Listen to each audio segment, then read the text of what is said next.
షిరిక్ బిదాత్ హరాం వదిలేసి మళ్ళీ ఇస్లాం పద్ధతిలో మళ్ళీ అల్లాహ్ను ఆరాధించే భాగ్యం మరి ఆ యొక్క మరణించిన వారికి మళ్ళీ దొరుకుతుందా? ఈ యొక్క ఖురాన్ బ్రతికి ఉన్న వారి కోసం మరియు రాబో వారి కోసం మరియు మానవుల కోసం మరియు జిన్నుల కోసం అని ఖురాన్లో చెప్పడం జరుగుతూ ఉంది.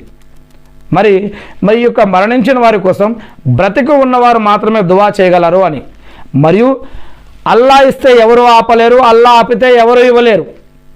అల్లా ఏదైనా ఇవ్వాలనుకుంటే ఎవరు ఆపలేరు, అల్లా ఏదైనా ఆపితే ఎవరు ఇవ్వలేరు. మరి అటువంటప్పుడు మరి యొక్క సమాధులని బాబాలని నమ్ముకుంటే కనుక మరి అల్లాకి వ్యతిరేకంగా వాళ్ళు ఏమైనా ఇవ్వగలుగుతారా, చేయగలుగుతారా? సరే, ఇది వేరే విషయం. మనం మస్జిదుల గురించి మాట్లాడుతూ ఉన్నాం. మరి మస్జిదులకి దర్గాలకి చాలా తేడా ఉంది. దర్గాలు మస్జిదులు కాదు. దర్గాలు అనేవి అక్కడ వేరే బాబాలు వేరే సమాధులు ఉంటాయి. అది ఈ యొక్క ఖురాన్ మరియు హదీసులకి కానీ ఇస్లాం అల్లాని ఆరాధించడం కోసం కానీ సంబంధం లేని విషయాలు అవి. మస్జిదులు అంటే కేవలం అల్లాని ఆరాధించడం కోసం మాత్రమే. మస్జిదుల్లో ఎటువంటి ఫోటోలు కానీ బొమ్మలు కానీ ఎటువంటి వస్తువులు కానీ ఎటువంటి ఆరాధన కోసం ఎటువంటి ఫోటోలు కానీ మస్జిదులో ఉండవు. మస్జిదులో జమాత్లో నిలబడి కేవలం వారి యొక్క నమ్మకం ఏమిటంటే ఖురాన్లో ఉన్నటువంటి ఒక వాక్యం, ఎవరైతే నన్ను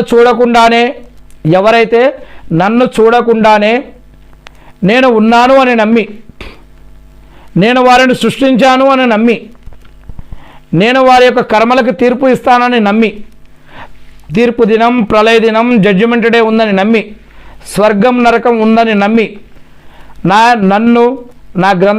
నన్ను చూడకుండానే నా యొక్క గ్రంథాన్నే నా యొక్క ప్రవక్తని విశ్వసించి ఎవరైతే నన్ను ఆశ్రయిస్తారో, నన్ను చూడకుండానే నన్ను నమ్ముతారో, నన్ను చూడకుండానే ఎవరైతే ఆరాధిస్తారో అదే నిజమైన భక్తి, అదే నిజమైన విశ్వాసం, అదే నిజమైనటువంటి ఆరాధన అని అల్లాహ్ సుబ్హానహు వ తఆలా ఖురాన్లో అనేక చోట్ల చెప్తూ ఉన్నారు.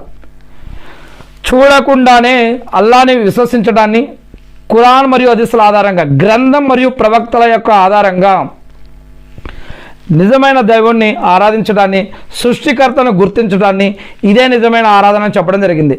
సృష్టిని కాదు, ఈ యొక్క సృష్టిని కాదు, ఈ యొక్క సృష్టిలో ఉన్న వాటిని కాదు, వీటన్నిటిని సృష్టించిన ఆ సృష్టికర్తను గుర్తించి ఆయన్ను చూడకుండానే ఈ యొక్క ప్రపంచంలో మనం జీవించి ఉన్నప్పుడే ఆయన్ను చూడకుండానే ఎవరైతే ఈ యొక్క గ్రంథాలు మరియు ప్రవక్తల ఆధారంగా నమ్ముతారో విశ్వసిస్తారో వారే సఫలీకృతం పొందిన వారు, వారే స్వర్గానికి అర్హులు అని అల్లాహ్ సుబ్హానహు వ తఆలా ఖురాన్లో అనేక చోట్ల చెప్పడం జరిగింది.